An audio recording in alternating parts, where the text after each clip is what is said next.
नमस्कार, DV news की आज की बड़ी खबरों में आपका स्वागत है। मैं हूं आपके साथ नेहा। आज हम इस बुलेटिन में जानेंगे कि क्या भारत की वजह से पाकिस्तान को लगेगा झटका। देखेंगे लालू यादव और ममता बनर्जी के बयानों पर सीएम योगी का जवाब। जानेंगे दिल्ली में किसको मिलेगा सीएम का ताज। देखेंगे संगम में प्रदूषण पर केंद्र और राज्य में टकराव को। जानेंगे मुख्य चुनाव आयुक्त के सिलेक्शन पर क्यों छिड़ा है विवाद। और आखिर में बात करेंगे भारत के चंद्रयान 4 मिशन के लॉन्चिंग के बारे में। लेकिन इन खबरों से पहले एक नजर आज की हेडलाइंस पर। उत्तराखंड विधानसभा सत्र के पहले दिन सदन में कैबिनेट मंत्री प्रेमचंद अग्रवाल और कांग्रेस विधायक मदन बिष्ट के बीच हुई बहस। सीएम धामी ने किया बीच बचाव। जम्मू की सांबा पुलिस ने जिले के चिल्ला डांगा वन क्षेत्र से गोला बारूदों और जिंदा कारतूसों को किया बरामद। बड़े आतंकी हमले की साजिश नाकाम। उत्तर प्रदेश के गोंडा में एक रिंग सेरेमनी खाना खाने के बाद विदेशी मेहमान समेत दर्जनों हुए बीमार। कैटर्स पर लगा गंभीर आरोप। राजस्थान की उप मुख्यमंत्री और वित्त मंत्री दिव्या कुमारी ने किया बजट पेश। अग्निवीरों के लिए बड़ा ऐलान। अब अग्निवीरों को फायर सर्विसेज में भी आरक्षण देने की घोषणा।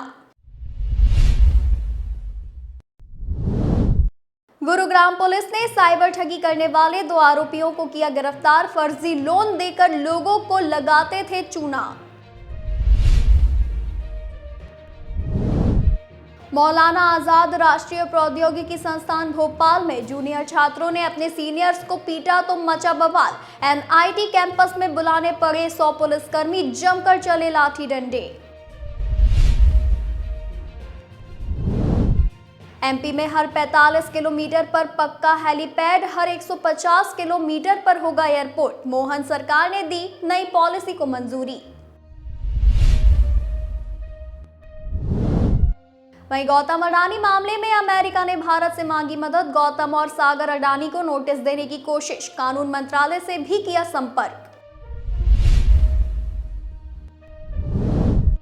सोना पहुंचा 86,430 रुपए के ऑल टाइम हाई पर। आज कीमत 740 रुपए बढ़ी। इस साल 10,268 रुपए महंगा हुआ सोना। वहीं चांदी 967 बढ़कर हुई 97,000 किलो। जापानी प्रधानमंत्री पर हमला करने वाले को 10 साल सजा। 2 साल पहले रैली में पूर्व पीएम किशिदा पर फेंका था स्मोक बम। बैग से मिला था चाकू। समुद्र में डूबी भगवान कृष्ण की नगरी द्वारिका के साक्ष्य जुटाएगा एएसआई। अंडर वाटर पुरातत्व विंग ने शुरू की खोज। वही ये तो थी हेडलाइंस। अब चलिए बात करेंगे आज की बड़ी खबरों की। अरब देशों के संगठन गल्फ कॉरपोरेशन काउंसिल यानी जीसीसी के एक और सदस्य ने भारत में बड़े निवेश की घोषणा की है। कतर के अमीर शेख तमीम बिन हमद अल थानी ने ऐलान किया है कि वह भारत में $100 बिलियन यानी 83,000 करोड़ रुपए का निवेश करेंगे। ये निवेश टेक्नोलॉजी, बुनियादी ढांचे और मैन्युफैक्चरिंग के क्षेत्रों में किया जाएगा। कतर के अमीर की इस यात्रा से दोनों देशों के बीच व्यापार, ऊर्जा और सांस्कृतिक सहयोग को बढ़ाने में मदद मिलेगी। मंगलवार को शेख तमीम बिन हमद अल थानी ने प्रधानमंत्री नरेंद्र मोदी के साथ मिलकर व्यापार, ऊर्जा को लेकर कई डील की है। साल 2030 तक कतर इन्वेस्टमेंट अथॉरिटी भारत में अपना एक ऑफिस भी खोल लेगा। प्रधानमंत्री नरेंद्र मोदी और कतर के अमीर शेख तमीम बिन हमद अल सानी के बीच व्यापक वार्ता हुई है। इस दौरान दोनों देशों ने अगले 5 साल में द्विपक्षीय व्यापार को 14 अरब अमेरिकी डॉलर से दोगुना कर 28 अरब अमेरिकी डॉलर तक पहुंचाने की प्रतिबद्धता जताई और संबंधों को रणनीतिक साझेदारी के स्तर तक ले जाने की घोषणा की है। यहां पीएम और अमीर की मौजूदगी में दोनों पक्षों ने 2 समझौतों पर हस्ताक्षर भी किए। पहला समझौता तो रणनीतिक साझेदारी कायम करने को लेकर था, जबकि दूसरा संशोधित दोहरे टैक्सेशन से बचने को लेकर है। दोनों पक्षों ने आर्थिक साझेदारी को मजबूत करने, अभिलेखागार के प्रबंधन और युवा मामलों और खेल जैसे क्षेत्रों में संबंधों को प्रगाढ़ बनाने के लिए 5 सहमति पत्रों यानी MOU पर भी हस्ताक्षर किए हैं। पिछले साल पीएम मोदी की कतर यात्रा के दौरान भारत ने खाड़ी देश से एलएनजी आयात को 20 साल यानी 2048 तक बढ़ाने के लिए 78 अरब डॉलर के समझौते पर हस्ताक्षर किए थे। महाकुंभ पर बीते कुछ दिनों से आरजेडी प्रमुख लालू यादव और पश्चिम बंगाल की मुख्यमंत्री ममता बनर्जी द्वारा दिए गए बयान पर जमकर विवाद हो रहा है। इन दोनों ही विवादों पर जमकर सियासी बयानबाजियां हो रही है और आरोप प्रत्यारोप लगाए जा रहे हैं। इन नेताओं के बयान पर यूपी विधानसभा में सीएम योगी आदित्यनाथ ने बुधवार को जवाब दिया है। ये क्या है आपको बता दें, उन्होंने कहा कि ये गैर जिम्मेदाराना बयान है। सपा, कांग्रेस और आरजेडी और टीएमसी नेताओं द्वारा सनातन धर्म के सबसे बड़े आयोजन पर सवाल उठाए गए। सनातन धर्म की आस्था को आगे बढ़ाकर क्या अपराध किया है? हम मानते हैं कि सनातन धर्म इस देश का राष्ट्रीय धर्म है। इसकी सुरक्षा मानव की सुरक्षा की गारंटी है। महाकुंभ में क्रिकेटर मोहम्मद शमी ने भी स्नान किया। हमें ये सब बुरा नहीं लगा क्योंकि हम जानते हैं कि संक्रमित व्यक्ति का कोई उपचार नहीं होता है। अखिलेश यादव ने भी वहां जाकर डुबकी लगाई है। आपने यूपी सरकार की व्यवस्था की सराहना की। बताते चले प्रयागराज कुंभ के बारे में अनेक दुष्प्रचार किए गए हैं। आगे कहते हैं कि जब हम कोरोना से जूझ रहे थे तब भी ये उपहार उड़ा रहे थे। अयोध्या में राम मंदिर का विरोध किया, कोरोना के वैक्सीन का विरोध किया गया, अयोध्या पर कोर्ट के फैसले का भी विरोध किया गया। गौरतलब है कि पश्चिम बंगाल की मुख्यमंत्री ममता बनर्जी ने महाकुंभ के आयोजन को लेकर उत्तर प्रदेश के मुख्यमंत्री योगी आदित्यनाथ पर निशाना साधते हुए महाकुंभ को मृत्यु कुंभ की संज्ञा दी है। उनके इस बयान पर अब विवाद खड़ा हो गया है। दिल्ली का नया मुख्यमंत्री कौन होगा, इस सस्पेंस से आज पर्दा उठने जा रहा है। बीजेपी की संसदीय दल की बैठक शुरू हो गई है। इस बैठक में सीएम के नाम पर मोहर लगेगी। इसके बाद शाम 7 बजे विधायक दल की बैठक के बाद नए मुख्यमंत्री के नाम का ऐलान किया जाएगा। ऐसे में नया सीएम होगा, इसके कयास लगने शुरू हो गए हैं। बीजेपी का अब तक का इतिहास उठाकर देखा जाए तो पार्टी सरप्राइज नाम का ऐलान करती रही है। मध्य प्रदेश में मोहन यादव, राजस्थान में भजन लाल शर्मा और हरियाणा में नायब सिंह सैनी इसके उदाहरण हैं। ऐसे में माना जा रहा है कि क्या इन राज्यों की तर्ज पर बीजेपी दिल्ली में भी किसी सरप्राइज नाम का ऐलान करेगी या फिर लोकप्रिय चेहरों पर दाव चलेगी। सूत्रों की माने तो सीएम की रेस में प्रवेश वर्मा से लेकर शिखा राय, रेखा गुप्ता, विजेंद्र गुप्ता या फिर आशीष सूद का नाम सामने आ रहा है। इसके अलावा सतीश उपाध्याय और मोहन सिंह बिष्ट भी रेस में बताए जा रहे हैं।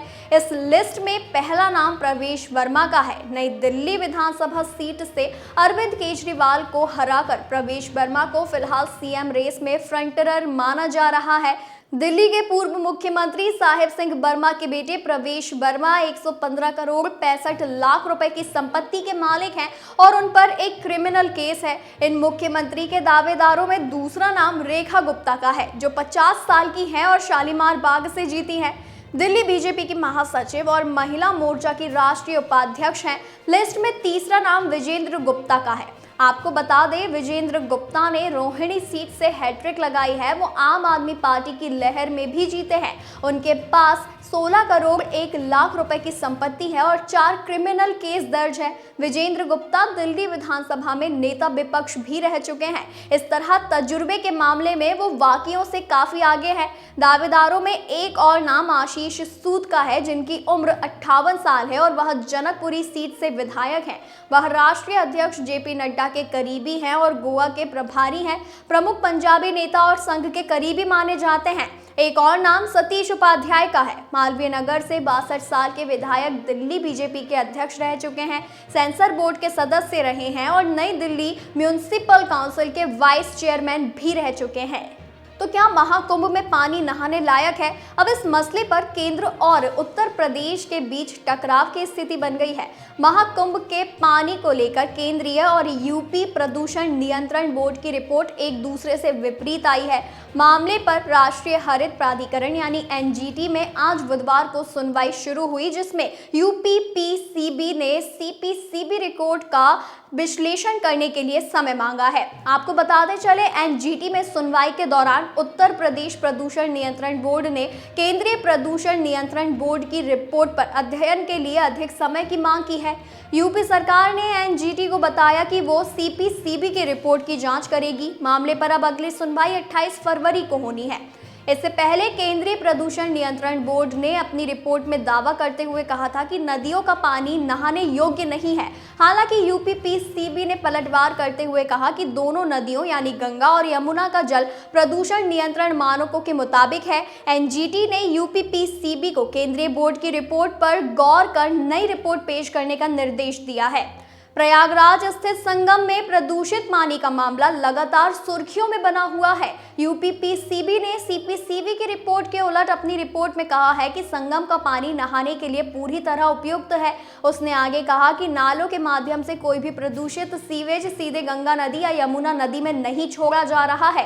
पानी को नहाने के लिए उपयुक्त करार देते हुए यूपीपीसीबी ने कहा कि प्रयागराज में गंगा और यमुना नदी पर 6 पॉइंट्स पर नदी के पानी नहाने के लिए उपयुक्त हैं, जबकि शास्त्री ब्रिज के पास बायोकेमिकल ऑक्सीजन डिमांड और फीकल कॉलीफॉर्म के आंकड़ों में मामूली वृद्धि हुई है। यूपीपीसीबी ने कहा कि गंगा यमुना में किसी सीवेज का पानी या अपशिष्ट नहीं जा रहा है।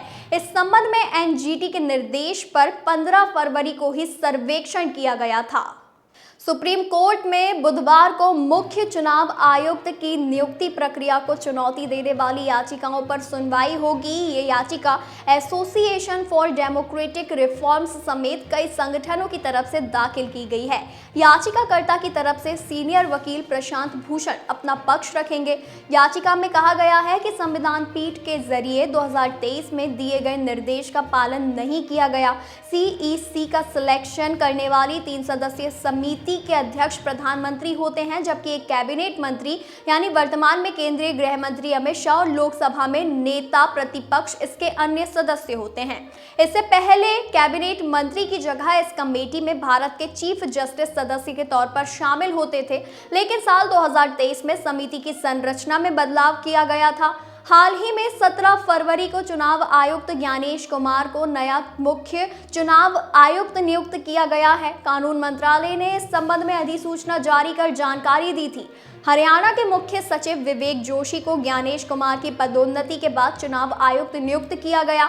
ज्ञानेश कुमार के साथ चुनाव आयुक्त के रूप में नियुक्त किए गए सुखबीर सिंह संधू अपने पद पर बने रहेंगे। वहीं 18 फरवरी को कांग्रेस नेता राहुल गांधी ने सीईसी के तौर पर ज्ञानेश कुमार की नियुक्ति पर सवाल उठाए थे। उन्होंने इस नियुक्ति को अपमानजनक और गलत करार दिया है।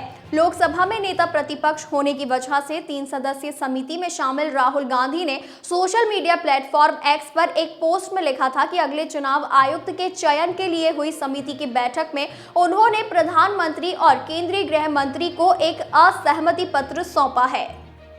वहीं बता दें कि भारतीय अंतरिक्ष अनुसंधान संगठन ने चंद्रयान 3 मिशन की चांद पर सफल लैंडिंग के साथ इतिहास रच दिया था। इस सफलता के बाद से ही इसरो अपने अगले मिशन मून में लगा हुआ है। चंद्रयान 3 के बाद अब चंद्रयान 4 मिशन पर इसरो के वैज्ञानिक लगातार काम कर रहे हैं। इसकी लॉन्चिंग की तारीख को लेकर पूरे देश की नजरें टिकी हुई है, लेकिन अब ये साफ हो चुका है कि चंद्रयान 4 मिशन साल 2027 में लॉन्च किया जाएगा।